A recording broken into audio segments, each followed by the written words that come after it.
के लिए मुझसे मांग की गई है, मैं कह देता हूं। बताया है कि देखिए किन किन लोगों से दूर रहना चाहिए, तो मैं आपको बता रहे हैं कि जो लोग इन दूरियों को अपनाता है वो सदा सुखी रहा और रहेगा। कौन कौन चीजों से दूर रहना चाहिए आप लोग सुनेंगे। अरे 5 हाथ खूंटा से 10 हाथ झूठा से 15 हाथ दूर रहिए सरज और सारी से।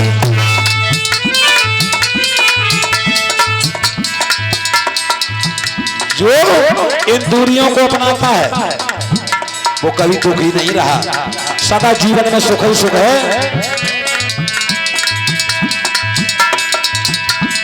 5 हाथ खूंटा से 10 हाथ झूठा से 15 हाथ दूर रहिए सरज और सारी से।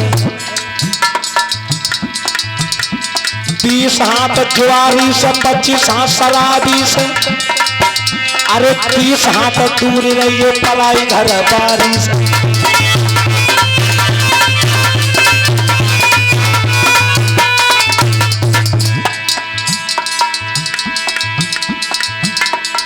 हाथ जुआरी से 25 हाथ शराबी से। 30 हाथ दूर रहिए पलाई घर पारी से। 40 हाथ कुत्ता से 50 हाथ फुट्टा से। 60 हाथ दूर रहिए चोर बेभिचारी से।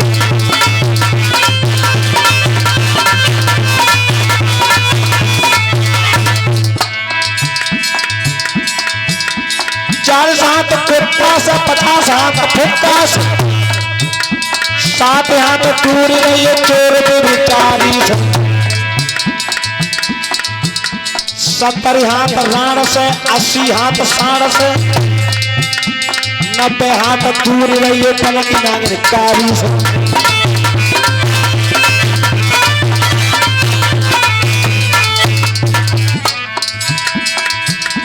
70 हाथ राण से 80 हाथ साण से। 90 हाथ दूर रहिए पलक नागरिकारी से। काए कंचन लाल मन सोच ले तू मूर्ख प्राणी। 100 हाथ दूर रहिए पैसा की प्यारी से।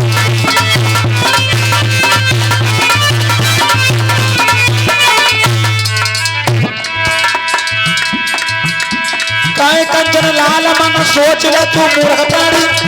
100 हाथ दूर रहिए पैसा की आदि से। ये मैंने चेतावनी तब लिखी और क्यों कहा, जब मैंने जिला बदायूं में मंदिर में एक बहन बेटी को मरते हुए पुजारियों के हाथों से देखा। मंदिर के बाबा लोगों ने उसे मार डाला, उसके साथ में जुल्म अत्याचार किया। इसलिए मैंने कहा है कि शरीर से मेरे भैया अरे खान पान की पहचान होती है और आचरण से ही मेरे भैया खानदान की पहचान होती है।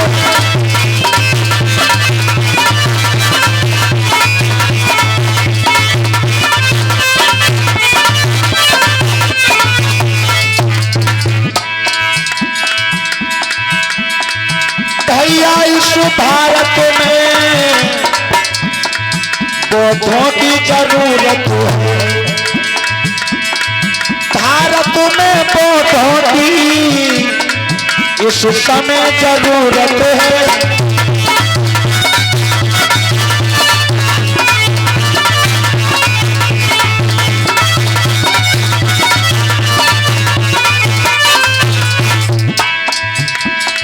इन ठगियन ने इन ढोंगियों ने इन ठगियन ने पदरा पारू है। इन ढोंगियों ने इन ठगियन ने जुल्म गुजारू है।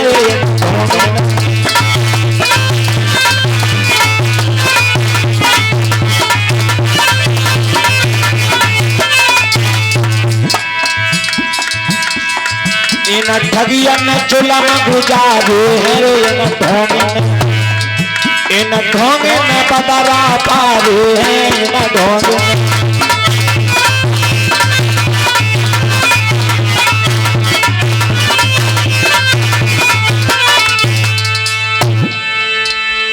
ऐसे ठगियों से थोड़े सावधान रहिए। बाबा साहब अम्बेडकर ने कहा है सुबह सुबह 2 घंटा बजते हैं, 1 घंटा बजता है मंदिर में और 1 बजता है स्कूल में। तो बाबा साहब ने कहा अपने बच्चों को तुम कहां ले जाओगे, ये जिम्मेदारी तुम्हारी है। हम दूसरों के ऊपर कीचड़ नहीं उछालते हैं, मैं अपने ऊपर कह रहा हूं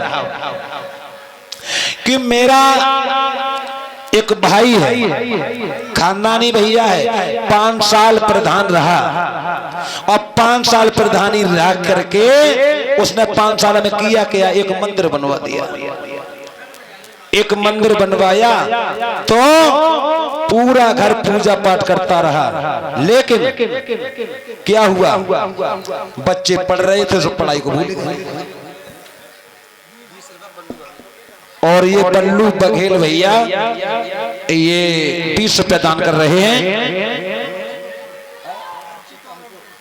अर्चित और अंकुर ये 20 रुपया अपने कर कमलों से दान किए हैं, बुद्ध धम्म से मंगल हो।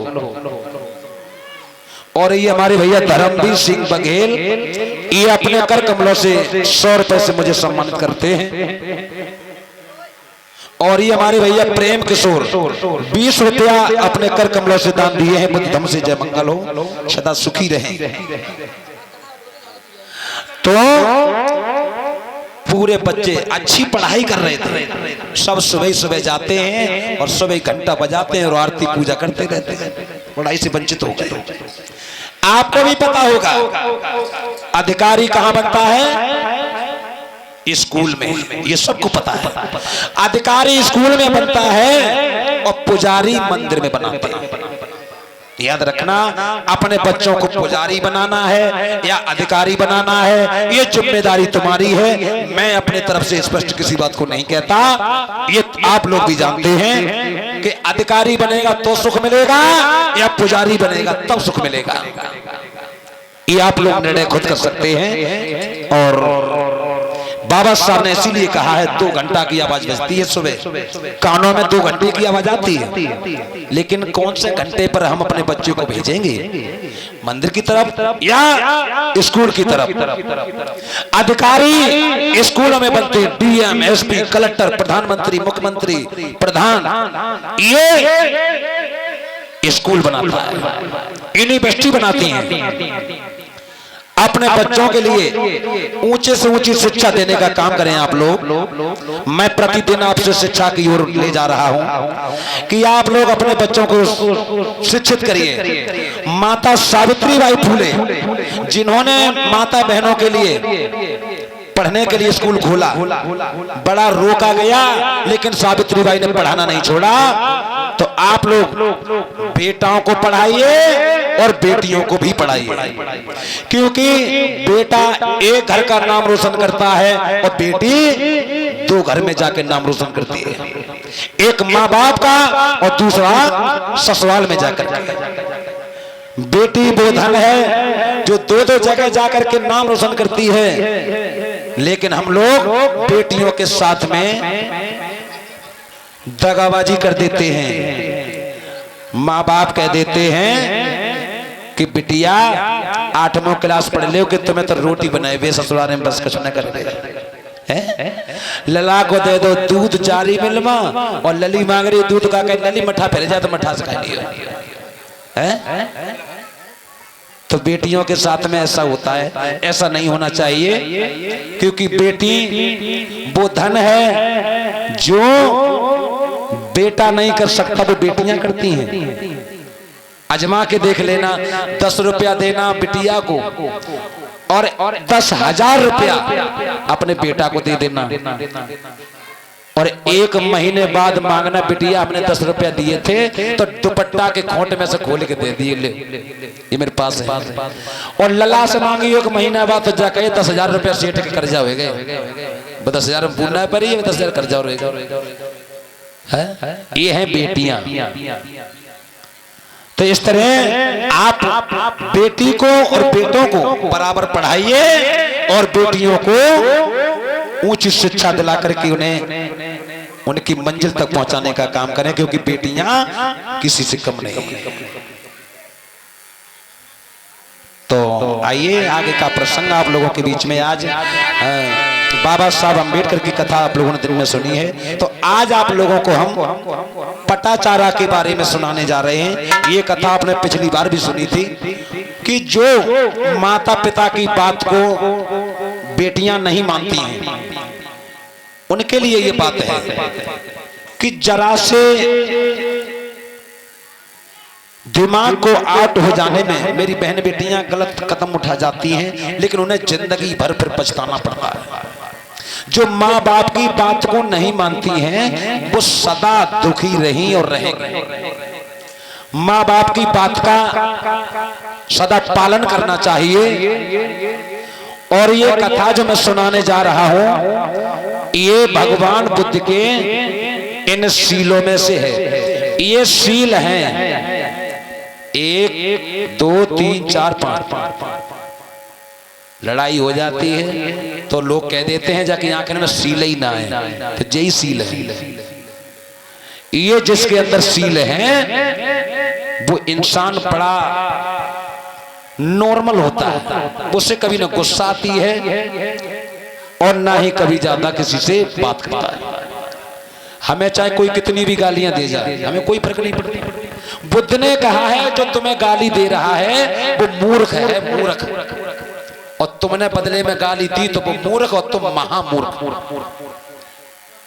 वो गाली देगा और तुम बदले में गाली दो, और जब गाली बढ़ जाएंगी लड़ाई झगड़ा हो जाएगा, पुलिस पकड़ के ले जाएगी थाने में, दोनों में डंडा पड़ेंगे। और फिर क्या होगा, पैसा लेकर के पुलिस फैसला कर देगी, दोनों घर आ जाएंगे। जब फैसला ही करना था तो फिर हम लड़े क्यों लड़े?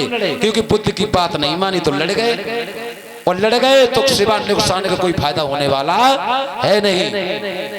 थाने तक गए, बेइज्जती करा के चले आए, डंडा खाए पुलिस को, पैसा दे करके आए। तो जो बुद्ध की बात मानता है वो कभी दुखी नहीं रहता। तो आज आपको हमें इनमें से जो लाल रंग है इसकी बात बताने जा रहे हैं। ये लाल रंग बुद्ध का क्या कहता है? कामेश मिच्छाचारा बेरमणि शिक्षा पतंग समाध्यामि। ये तीसरे शील पर कथा आधारित है। भगवान बुद्ध कहते हैं पुरुषों के लिए, इन भैया लोगों के लिए कहा है भगवान बुद्ध ने, पराई नारी चाहे कितनी भी सुंदर हो अपनी आंखों से गलत नजर नहीं डालना चाहिए, कितनी भी सुंदर हो। और बहन बेटियों को चाहे कितना भी सुंदर पुरुष हो अपने पति को ही भगवान समझना चाहिए। पराया पुरुष, पराई दौलत ये हमारे किसी काम की नहीं। अगर रोड के किनारे अगर कहीं कितना भी कीमती कोई सौदा पड़ी हो, चाहे मोबाइल पड़ा हो, भैया लोग अगर पड़ा मिल जाए भाग के उठा लेते हैं। आपको बता दें मोबाइल के बारे में, ये मोबाइल नहीं एक बलाय है। एक सैमसंग का फोन मिल गया हमारे गांव वाले को नहीं, उसके साले को मिल गया दिल्ली में, रोड के किनारे पड़ा था। अब वो ऐसा था कि एक रिक्शा चलाने वाला जो बैटरी का रिक्शा चलाते हैं उसका मर्डर कर दिया गया, और वो फोन रोड के किनारे पड़ा था, उसे मिल गया। उसने ला करके हमारे भतीजे लगते हैं उन्हें दे दिया, जीजा तुम्हारे पास फोन ना है तुम ले लो। उन्होंने कि लाओ, फटाफट सिम डाली और उसका नंबर जो था सर्वर लाइन पड़ा हुआ था, और जैसे ही वो सिम डाली तुरंत ही उसकी किरणें फैल गईं और गाजियाबाद की पुलिस सुनगढ़ी थाने में आई और वहां से वो लोकेशन डाल कर घर तक आ गए, पकड़ करके ले गए। और एक ही बात पूछ रहे थे कि तुमने मार करके लाश कहाँ डाली?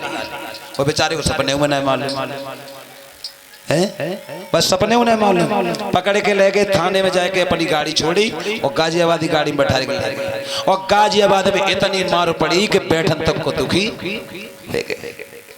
80,000 रुपए में फैसला हुआ, वीडियो सीडी कैसेट बनाई गई। आपको बता रहा हूं क्योंकि बुद्ध ने जो कहा है, जो बुद्ध की बात को मानता है, कितनी भी कीमती चीज पड़ी हो, जब मैंने खरीदी नहीं तो मेरा उस पर कोई अधिकार नहीं है। सोना चांदी जिसका जितना बड़ा हो हमें कोई मतलब नहीं। और जो बुद्ध की बात मानता है वो कभी दुखी नहीं रहा है ना रहेगा। ये बात आप अजमा के देख लेना। ये जितनी बुद्ध की बातें 5 हैं और 5 बातों पर इंसान अमल कर ले तो मैं जानता हूं उसकी जिंदगी बढ़ जाएगी, उसकी उम्र बढ़ेगी। तो प्यारे भाइयों 80,000 रुपए में फैसला हुआ, साला जेल में है, बहनों ही बैठने को दुखी करते बेचारे पट्टी बंद बात कर। क्यों? एक छोटे से मोबाइल के चक्कर। तो कितना भी कीमती एंड्रॉइड फोन हो, चाहे सैमसंग छोटा फोन हो, कहीं पड़ा हो, आपको उठाना नहीं है। आपको कष्ट झेलना पड़ सकता है, किसी की चीज पर गलत नजर डालना ये महापाप है। तो ये बुद्ध का सील कहता है, कामेश में छचारा बेरमणि सिक्का पदंग समाध्यामी, पराये पुरुष पर नजर नहीं डालेंगे, कितना भी सुंदर क्यों ना हो। अपना पति काला, कलूटा, लंगड़ा, अंधा, बहरा जैसा हो, मेरा भगवान है। और पुरुष को चाहिए अपनी पत्नी काली, कलूटी, लंगड़ी, लूली जैसी हो, पत्नी ही उसके लिए वही है। दूसरे की नारी पर गलत नजर डालना बहुत ही पाप की बात है। अपनी नारी और घर में रहे सदा वो सुखारी, याद रखना। जो बुद्ध की बात पर चला है वो कभी धोखा नहीं खाएगा और न खाया है। तो आज ये कथा जो सुनने जा रहे हैं आप, ये पंचशील में से लाल रंग है और लाल रंग का कहना है लाल झंडी खतरा निशान। ट्रेन के आगे लाल झंडा खड़े हो जाए, ट्रेन रुक जाए। तो अब आप लोग सुनेंगे कि जो अपने माँ बाप की जो बात नहीं मानते हैं उनको कितना दुख झेलना पड़ता है, आप सुनेंगे और देखते भी रहेंगे।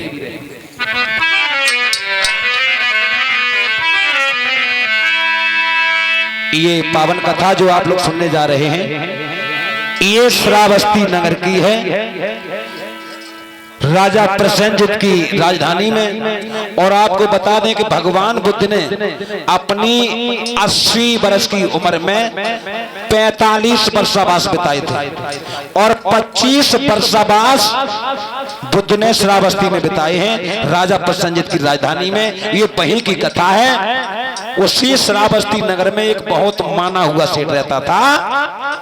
वो सेठ बड़ा ही धनवान था।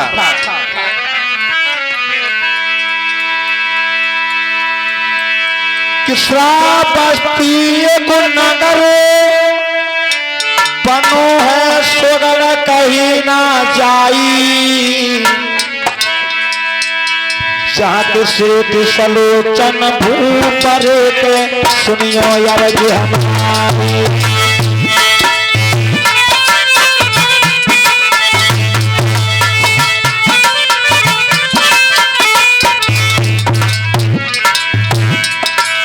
श्रावस्ती एक नगर, श्रावस्ती एक नगर बनो है सुगर कहीं न जाई, और जहाँ के सेठ सलोचन रे सूखा गाई।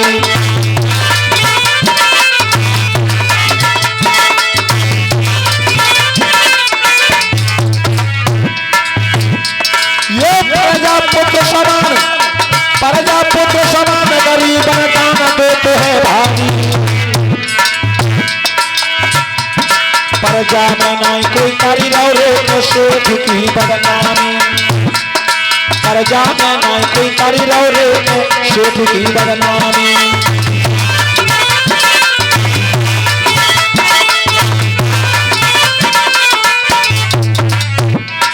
श्रावस्ती के सेठ और सेठानी, ये पति और पत्नी अपने समय घर में बिता रहे हैं। सेठा को परिवार पाई है, बिता रहे और माई है।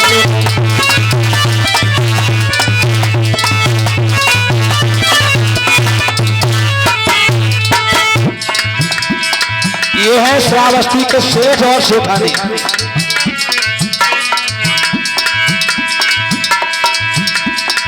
सुखन को परिवार कहाई है, एक देख गए सेठानी हरे।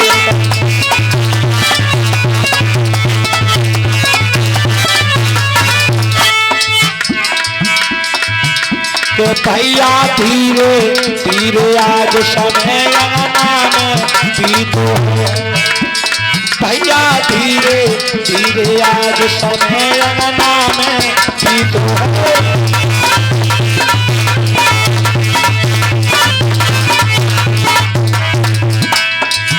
अंगना में बीतो है समय, अंगना में बीतो है कि भैया धीरे धीरे आज के भैया। सेठ सुलोचन ये श्रावस्ती के माने हुए सेठ हैं, इनके पास धन संपत्ति का कोई पार नहीं है। अपने नगर में दीन गरीबों को दान लुटाते थे, ऐसे थे सेठ सुलोचन। इनका एक मुनीम और था। मुनीम सदा हमेशा साथ में रहा करता था, और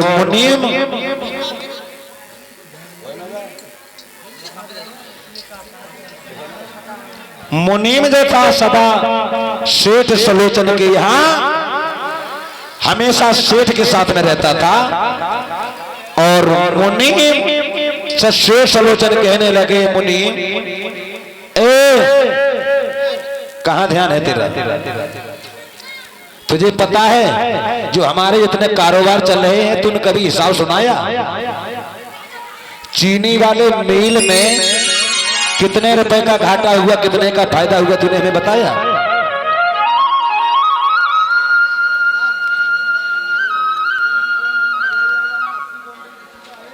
अच्छा,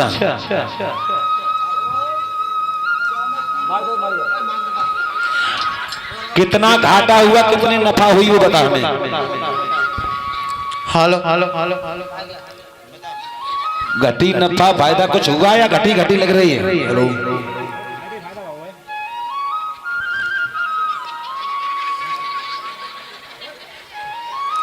जहाँ मैं 3 क्विंटल मिठाई 2.5 क्विंटल चीटा, तो मैं आधे खींच ले गए, आधे रह गए। ये बता, इसमें फायदा हुआ या घाटा लगा? जा में तो घाटो है। मुनीम बोलो, कोई बात नहीं है, हमारे इतने कारोबार चल रहे हैं और एक मील में अगर कोई घाटा हो गया। अच्छा ये बताइए, जो सोना चांदी का जो व्यापार किया था उसमें हमारा फायदा कितना हुआ? 3 करोड़ को, यानी फायदा हुआ है। वो बहुत